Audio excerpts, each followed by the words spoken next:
ഈശോ മിശിഹായ്ക്ക് സ്തുതിയായിരിക്കട്ടെ. കാൽവരി മലയുടെ നെറുകയിലുയർന്ന സമുന്നതമായ പ്രസംഗപീഠത്തിൽ നിന്ന്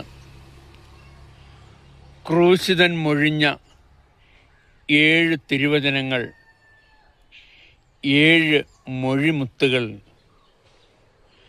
അവയിൽ ഇന്നലെ ധ്യാനിച്ചത് ക്ഷമയ്ക്കു വേണ്ടിയുള്ള പ്രാർത്ഥനയായിരുന്നെങ്കിൽ ഇന്നത്തേത് കള്ളനെ സ്വർഗസ്ഥനാക്കുന്ന ദൈവിക പ്രവൃത്തിയെയാണ്. ഈശോയുടെ ഇരുവശങ്ങളിലും 2 കള്ളന്മാരെ, 2 ക്രിമിനലുകളെ കുരിശിൽ തറച്ചിരുന്നു. ഒരുവൻ ഈശോയെ പരിഹസിക്കുന്നുണ്ട്. നീ വലിയ മിശിഹായല്ലേ, നീ വലിയ രക്ഷകനല്ലേ, നീ നിന്നെ തന്നെ രക്ഷിക്കുക, അത് കഴിഞ്ഞ് എന്നെയും രക്ഷിക്കുക, ഞങ്ങളെയും രക്ഷിക്കുക എന്നൊക്കെ പറഞ്ഞ് അവൻ ഈശോയെ പരിഹസിക്കുന്നുണ്ട്. വലതുവശത്തെ കള്ളൻ അവന് വിലക്കുന്നുണ്ട്, ശകാരിക്കുന്നുണ്ട്. നമ്മോടൊപ്പം ക്രൂശിക്കപ്പെട്ടിരിക്കുന്നവർ ആരാണെന്ന് നീ അറിയുന്നില്ല. നമ്മളൊക്കെ കുറ്റം ചെയ്തിട്ടാണ് ശിക്ഷ അനുഭവിക്കുന്നത്. ഈ മനുഷ്യൻ നിരപരാധിയാണ് എന്നൊക്കെ പറഞ്ഞ് അവനെ കുറ്റപ്പെടുത്തുകയും ശകാരിക്കുകയും ഒക്കെ ചെയ്യുന്നുണ്ട്.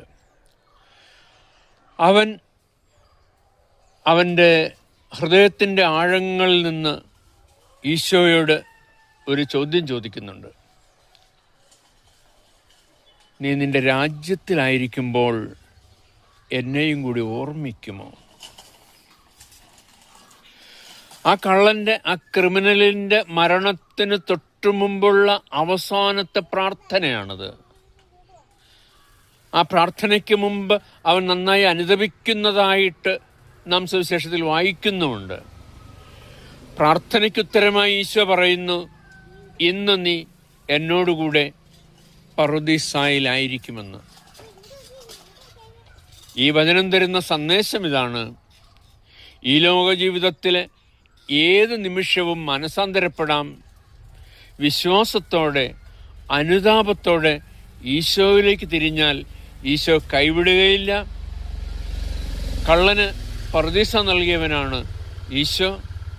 പൂർവിക പാപത്തെ ഓർത്ത്, നിന്റെ പൂർവ്വ പാപങ്ങളെ ഓർത്ത്, നീ ഇതിനു മുമ്പ് കള്ളനായിരുന്നില്ലേ, നീ ഒരു മോഷ്ടാവിൻ്റെ ജീവിതമായിരുന്നില്ലേ നയിച്ചിരുന്നത് എന്നൊക്കെ പറഞ്ഞൊന്നും നമ്മളെ ഹരാസ് ചെയ്യുകയില്ല. സ്വർഗം തുറന്നു തരും. ആമേൻ.